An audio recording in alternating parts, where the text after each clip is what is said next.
Good morning. Today I'm going to teach you how to make homemade manicotti. I make the shells myself and the filling. This recipe comes from my mother, and she got it from her mother, and so it's a North End traditional recipe and technique. We'll start with looking at the recipe and the ingredients. Alright, manicotti. The shells will use 3 eggs, 1 cup of water, 1 cup of flour, and a little salt. The filling will be 1 pound of ricotta cheese. I use part skim, 2 eggs, 1/2 cup grated cheese, and 1/4 cup fresh parsley chopped. So we're going to start over here. I have 3 eggs.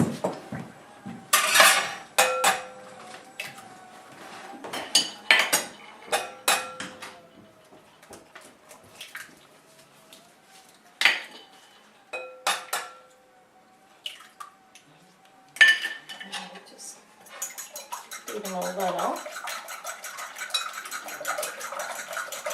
And to that we're going to add a cup of flour.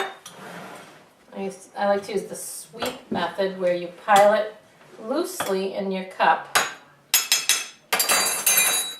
and sweep to level it, so exactly 1 cup, which is important when baking.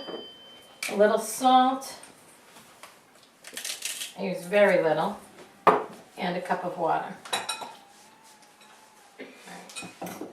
So I'm using a fork because I want to get it really thin. I want to kind of mash out the lumps along the edge of the bowl. You want to get all of the lumps out.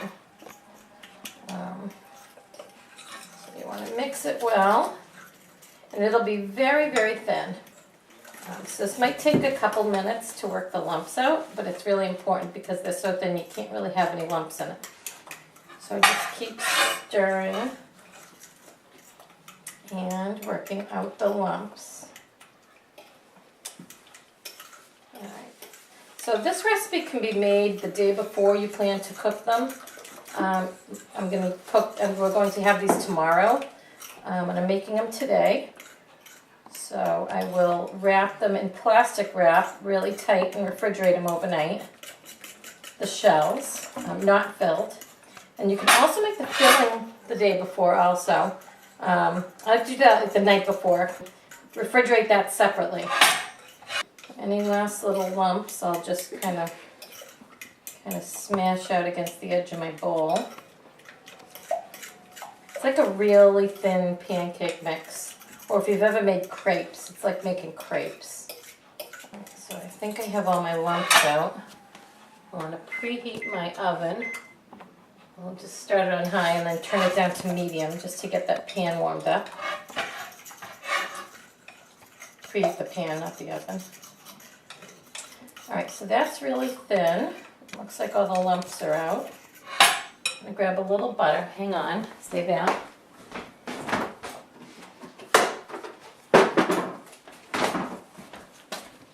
Put a little butter on the pan, and that's all I'll need for the whole recipe.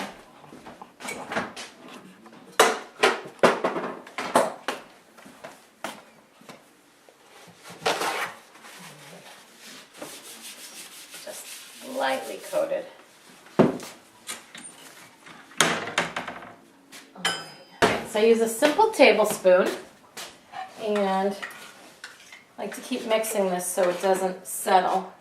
And I'm going to take with my tablespoon, 1 full tablespoon, and gently spread it out. And only use a couple turns. You don't want to touch the pan. You just want to spread the mixture thinner. And sometimes it takes a while to get the technique right. You have to do it quickly because as soon as you put it on, it starts cooking. You just wait a minute, maybe even less, until it looks like the moisture is off. And then I put them in my dish. You can flip them for a couple seconds if you want, but it's really not necessary. And I overlap them on my dish, just like that. A little hot. So we'll try that again. So I get a full tablespoon and I quickly spread it out.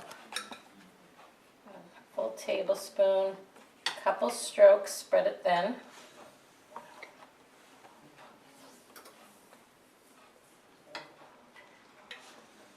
And these thin shells are very delicate in your mouth when you eat them. They're very light. I'm going to watch the moisture cook off. You can flip them for a couple seconds if you want. Overlap them on your dish.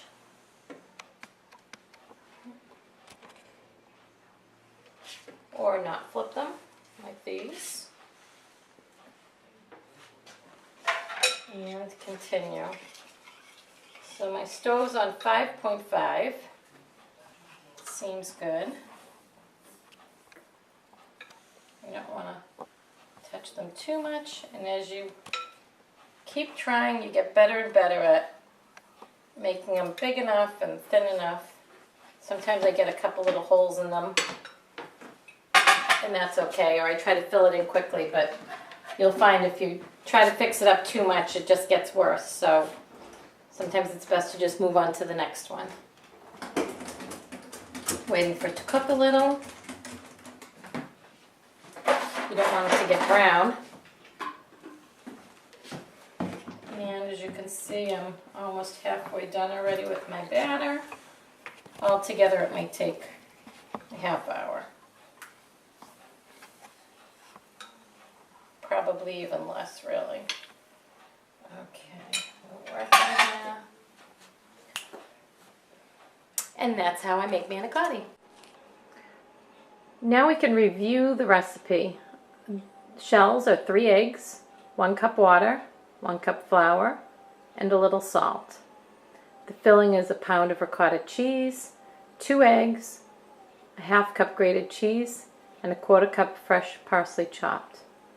Mix the shell ingredients well until smooth on a medium hot non-stick griddle. Spoon a full tablespoon of the shell mixture, and using the back of the spoon, apply slight pressure in circles, spreading the mixture thinly to approximately 5 inches in diameter. Make the shells 2 at a time, removing when the top looks mostly cooked with a plastic spatula. You may flip them for a few seconds, but it is not necessary. Arrange the shells on a dish, overlapping them to make separating them easy. When done, wrap the dish well with plastic wrap. Shells may be frozen or refrigerated overnight. Mix all filling ingredients. This can also be done the night before. Cover and refrigerate separately. When you go to fill the shells, the day you're going to cook them, fill with a heaping teaspoon of the cheese mixture. So not a tablespoon, just a teaspoon.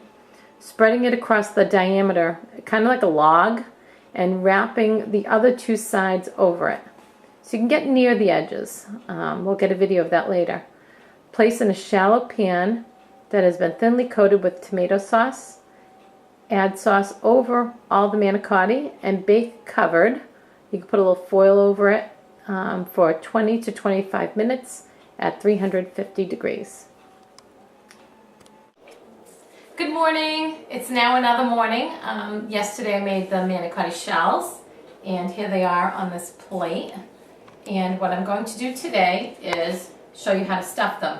I mixed my ricotta filling right here with eggs, grated cheese, and ricotta, parsley, and I think I put a little pepper in there also. And I've lined my pan with a little bit of tomato sauce. I have some meatballs simmered in there for later, and I make extra sauce. So that's ready to go. I'm going to start with my first manicotti shell. Take a teaspoonful, a little heaping teaspoonful, place it across the manicotti, like that, and then fold the 2 edges over to a little bundle, and then I kind of turn it upside down, tucking the overlapped piece on the bottom, and put it in the pan. So I continue with the next one. Teaspoon, across the middle from end to end. Fold it over, put it in the pan. Now one recipe, I counted, one recipe makes about 4 dozen or 48 shells. And I usually use this as an appetizer or a first course to a meal.